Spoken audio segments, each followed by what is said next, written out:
I can answer just a few of them, but not all of them. Just going into, say, on the planning application side of things. Some planning applications, obviously, depending on Quintain area, it's depending on what planning applications come in, the planners usually judge it on the merit of what has been submitted. I don't know about the extensive car park application yet, but normally when any planning application come in for regeneration zones, they fall under certain policies that Brent have to manage those type of developments. For any development, sizable development, more than 10 units, residential units, or over a certain floor size, our team would demand an air quality impact assessment. One of the key criteria for that is that when we look at the assessment, we ask people or the applicant to demonstrate to us that they are not going to adversely impact on the air quality, which includes looking at the background level and what their impact of that development is going to have on the ambient air quality. So, say for example, if somebody decides to build a 100-unit multi-story building, how many cars are going to be allowed is also part of that. 250 units in Wembley and 5 spaces. Yes. Well, the idea was really, as we were all discussing before, I think the message came out quite clearly, is that you can put in lots of policies. You can put in electric charging points. You can put in bus lanes and cycle lanes, and people don't feel safe to cycle. People don't want to use the electric vehicle charging points. People have car-free. We impose car-free development, whereas reduced cars development. And even though that's there, people find a way to use their own vehicles. Even though we've got lots of, unless or until we've created that alternative mode of transport and those options and choices, sometimes even though the council may impose restrictions, it's not always people's behavior that we can control. And that's why it's very key that we look into that. That's one of the reasons why Jennifer was saying before that people's behavior, adaptive changes, and how we can change and get people on board onto the way of life, which would improve air quality. That issue has to come into play. So that's the planning side of things, the other GLA stuff, unfortunately, I'll have to ask the members to answer. I'll pick up two issues, if I may. One is about the car parking standards. You mentioned 1,800 car parking spaces for the Quintain estate. Very interesting, because only recently, what is interesting, only recently government has come up with certain alterations which were debated, discussed at the assembly. Basically, the changes from maximum car parking standards which were enshrined in London Plan, which worked very well for inner and outer London areas. Now there's a move towards some minimum car parking standards, which means that you could end up even in sustainable areas where there's good public transport access, etc., could end up with much more car parking required than what you would have normally got under the London Plan, which was agreed fairly recently. On school expansion, again, it is critical. It's a complex aspect. The need situation versus do the green travel plans work? I actually am a believer in green travel plan. I think the problem you invariably get is that unless there is enough resources made available from both sides, both from let's say the council side, where you have actually somebody who monitors it, as well as from the actual applicant or the user side, like the school, having a coordinated, dedicated green travel plan officer appointed. Unless you have that, it won't work, and penalties to go with that. One thing I'd like to say is that these are the planning issues, which does require a lot of sort of joined up working. Something Ellie mentioned, and that is where I think both at borough and assembly level, and don't forget any larger schemes that are sort of approved or even refused by the council, they invariably go to the mayor for his own stage 1, stage 2 consultation. So that is where again there is a balance, which can be achieved by mayor actually taking a position if a project is not sustainable, too much car parking or not enough cycling spaces, etc., provided a green plan that is not fit for purpose. He can, or the mayor of the day can actually refuse planning permission. So that's also important to bear in mind. Thank you. One thing that's not been mentioned tonight remarkably is the need to invest in our transport infrastructure. The more that we have people using tubes and buses, the more frequent they are, the more reliable they are, the more people will be using them. And it's absolutely essential that we increase capacity on our tubes. We complete upgrades to lines like the Metropolitan line, the Jubilee line, which will affect northwest London. And again, that's an area where Zach Goldsmith and the Conservatives have a very clear policy and a very clear commitment. As I'm sure you will all have noticed, Labour absolutely do not have that, and will threaten the investment that we need in our transport infrastructure. It absolutely is true. Let me just say, we've got 8 more people who want to speak. I was thinking of finishing this bit by 9:30, which is obviously not going to happen because even in our amazingly efficient group, we're not good at time travel. I don't think it's particularly fair to ask the speakers to stay after 10 o'clock. So what I'm going to just suggest, and I'm sorry if it will disadvantage some people probably, is if we go on in the order that we said, people try to keep the questions fairly succinct and answers fairly succinct. And when we get to 10, because I think we will still have a mini little AGM, but when we get to 10, we're going to finish and say thank you very much to whoever wants to go then. Well, then I think some of them won't get answered. Well, I don't know. Do people want to? Do people want to get all the questions asked and have a summary? Okay. Okay. Well, in that case, people might need to take note.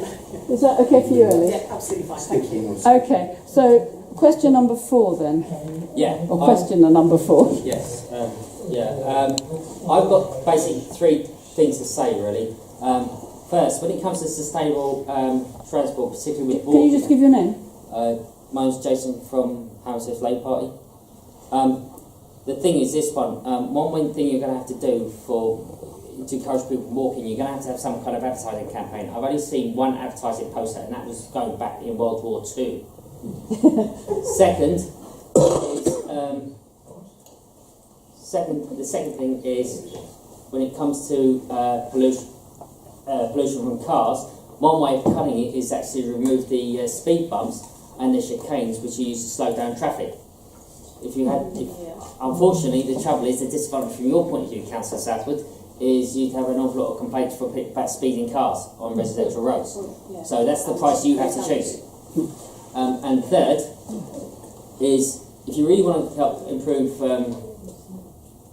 bus services and also pollution from buses, is you're going to have to bring in some system of giving the GLA or central government power to literally impose bus lanes through 3 or 4 boroughs where they can have them, and there's no way a change of control on the council can then be used to delete them in the interests of car users. Thank you. Question number 5. I'm Nick Hartley. I hope you won't mind if I mention I'm secretary to Brent Pure Energy, which is an energy co-op. And I'll just mention we have our first share offer on the 28th of April, in a couple of weeks' time, at Queen's Park Community School. Our plan is to put 50 kilowatts on the science block. So if you're interested or if you have money to invest, please come along. But my question is about electric cars. I've been a user for 10 years now, and one of the real problems with them is being able to park outside your house so you can plug the thing in. So I have a 30-metre cable, but that doesn't always answer the problem. I know this might be a controversial suggestion, but would it be possible to consider incentivising the ownership of electric cars by providing a dedicated space outside one's house, such as disabled drivers have. Questioner number 6. Hi, my name is Calvin. I'm a member of Council Management Association and a candidate for Kilburn by-election. Thanks to the panel, we've had some really informative pledges from the candidates. My question is to the incumbent, who you talked a lot about what you haven't been able to accomplish for us. You touched on fly tipping, said it's a London-wide issue. Yes, it is, but in Brent we have a record high number of fly tipping. I think the highest in the country, I'm right in saying? No, that's not correct. Yes, that's what was reported in the press. And also, Let's just say it's high rather than flat. Brent will increase. I agree, it's high. Very high. I'm allowed to finish my question. That'd be great. Also, you talked about how you worked with us in Chamberlain Road on the Cleaner Buses campaign. Other than turning up for the press photographs, I'd like to know what you've done in regards to that, and if you talk about some of the accomplishments you have done in the past decade in office, that would be fantastic in regards to Green and Brent. Thank you. Thank you, Calvin. Questioner number 7. Yeah, Kishan Devani, I'm the Deputy Chairman of the Conservative Party in London. So I do apologise under Member Shah. I'm doing my rounds and I've ended up in Brent today. Just a quick one on, I alluded to the fact that at the beginning of when you spoke of the fact that so you're not sort of endorsing Sadiq Khan. I picked up at the beginning, but towards the end you did endorse him towards the end. I never said that. No, you said it. Absolutely. Yeah, I am. I'm coming to it very, very soon. Could you explain to me your view on the third runway at Heathrow? Because we're not quite sure on the Labour candidate's view, because it keeps changing. It was once he was strongly against it, he was strongly for it, and now he's strongly against it. So it'd be nice to get some clarification. I have asked your assembly member in Hillingdon the same question, who is obviously against it, rightly so in my view as well. So it'd be good to get your views on that. Thank you. Number 8. Who's number 8? I don't know. Well, yeah. So I did go that. I live in this area. Most unusually about people around. I actually live in the middle of Dartmouth Road in the heart of the Macefield Conservation Area. And if anyone wants to know about air quality, I'm the guy to come to, because I lived for 20 years in a flat with a window box in the middle of Marylebone High Street. And for the last 11 years I've lived with a whacking great front garden, 142 feet at the rear, lots of air, lots of freshness. I tell you, me and mine all feel better, and it does really matter, it does really count. Now, in order to improve it, however, the reality of things is, in the whole of the area, we've got the worst pavements of just anywhere I have ever known. And frankly, I've been a property consultant for donkey's years. I've walked every pavement in Greater London, and ours are uniquely dreadful. As for cycling, the state of the roadways is now so bad that all the people I know locally who had been in the habit of even cycling to work have stopped cycling on the roads in Maidstone. They are full of potholes, absolutely dreadful. The Brent Council has got whacking great sums of money, ludicrously in reserves, and it should be spending the money here and now and helping make our area better, more livable in, and frankly, healthier and friendlier. Lastly, I'm amazed that no one has spoken either about the appalling pollution of the Kilburn High Road, which is one of the most truly dreadful roads in London. And no one in particular has spoken about the TfL excellent plans for Warm Lane in this area, to narrow it, to add trees, to turn it into a 20-mile-an-hour area, something which really can be done, and which I don't get the feeling that Brent Council is really behind TfL and Boris in arguing for that. I'd like to know that whoever is the GLA member is going to get right behind that, is going to make that happen and make my area, the area where I'm proud to live, better. Thank you. And number 9. Simple stuff. Yeah, I've recently become a grandmother, so Can we know your name? Joan Ferguson. Joan I'm a Ferguson. Londoner, and London is hugely polluted compared to what it was when I arrived here 50 years ago. I would like to see a car pollution tax on London transport, the way they have with the congestion charge, which has been very successful. I don't see why that can't be introduced. It seems to me the politicians seem to tiptoe around the motor industry. Everyone's got to have a car. We have got to concentrate on making the transport that we've got, which I think is very good incidentally, even better, but we have to really take cars off the road. Thank you, Joan. We've got number 10 and number 11. Oh, no, I think you're number 11, sir. Number 10. You're not Liv. No, I'm Liv. number 11. Well, It doesn't matter. I'm sorry, I can't cope with the fight for who wants to be number 11. Yeah, you were first. And then you Okay, were, well this yeah, might be 10. me, because I do have a bad memory. And I wondered if they've already done it, or if GLA has considered the introduction of trams. And the second thing, again my memory, I thought there had been an attempt to actually extend the congestion charge in the past. And thirdly, I now understand why the current government is not privatising air. Number 11. Yeah, my name is Mr. Sheikh Yawar. I live in Brent, from Brent Conservative. My question to my friend Navin Shah, can you clarify Sadiq Khan's position on the TFL and 1.9 billion figure, please? Okay, I think probably what makes sense would be if we just go along all round the table, maybe starting over this end, and comment on whichever you want to comment on, and then we'll eventually work our way around to Ollie. Is that okay with everybody? Okay, Brent Council staff we're going to start with. Brent Council officers. A lot of them, I tried to get down everyone, but a lot of them seem to relate to the GLA and what's happening in the future, and so I'm just quickly whipping through them to see if there are any that address the council specifically. Well, there aren't really. Right.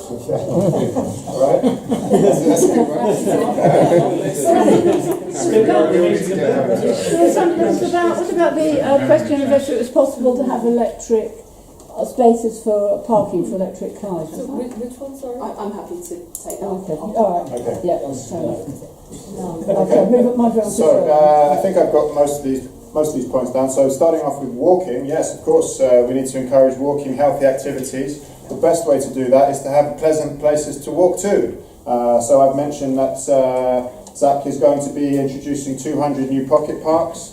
I've mentioned the need to have a cleaner air, cleaner environment around us. I've mentioned the work that I've done as a councillor to try to improve the local environment and to encourage the cleaning up of litter and various things that we don't like to see on our roads. So, of course, the best way to encourage walking and healthy activities is to have a more pleasant environment, and this is a bottom-up approach that's needed. We all have to take responsibility to improve and to conserve where we live. Electric cars, yes, absolutely. This is something that is very interesting and needs to be looked at. And again, we have a proposal with the Conservatives to roll out a Boris bike equivalent for electric cars. So you can hire electric cars for a certain period. I think that's a very good idea, because one of the problems with cycles is, of course, only really healthy people can cycle. There are many elderly and vulnerable people who maybe are not able to cycle. So we need to give alternatives for them. And I think electric cars would be a very good way to do that. And indeed, we have a Green Infrastructure Commissioner who's going to be looking at all of these issues. And again, that's a personal pledge from Zach to drive this agenda. Fly tipping. Yes, it's an absolute disgrace in Brent.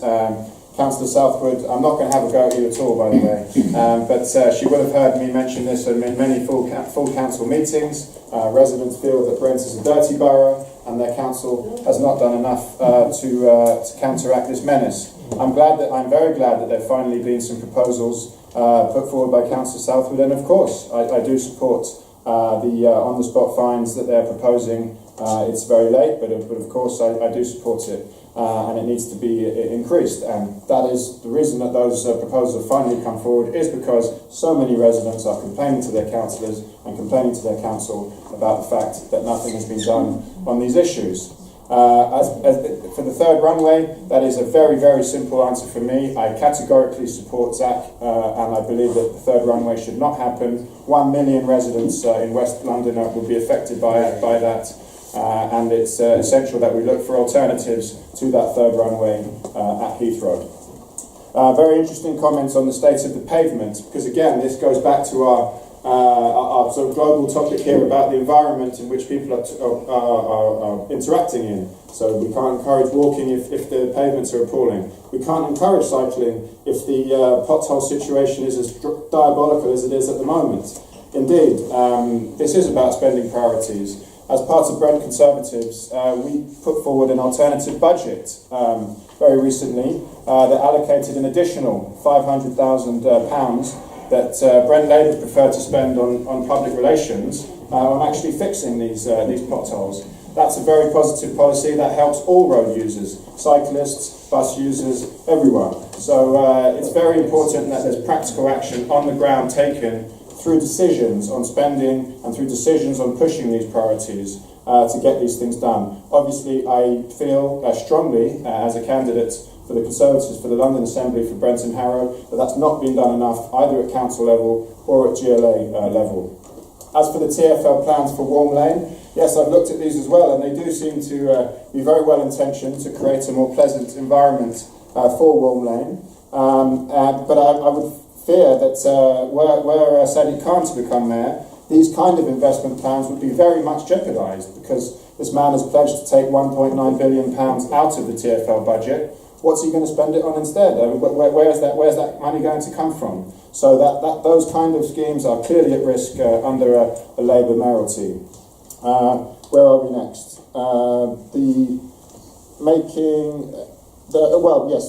Then I think we've got the motor industry. Well, of course, yes. You know, Zach's plans, as I said, speak for themselves. His priorities speak for themselves, and his career as a committed environmental campaigner speaks for itself. And I think finally we had a question on TfL. Well, that wasn't for me, so I think I've made my position on TfL very clear. I fully support funding it. We need to protect its funding, and we cannot mess with the funding for TfL because so much springs from that. That's where you get the infrastructure to improve public transport. That's how you unlock housing, and that's how you actually do improve the environment by having more pleasant places for people to live and more efficient and reliable public transport. And all of that will be threatened by the Labour Party. So thank you very much.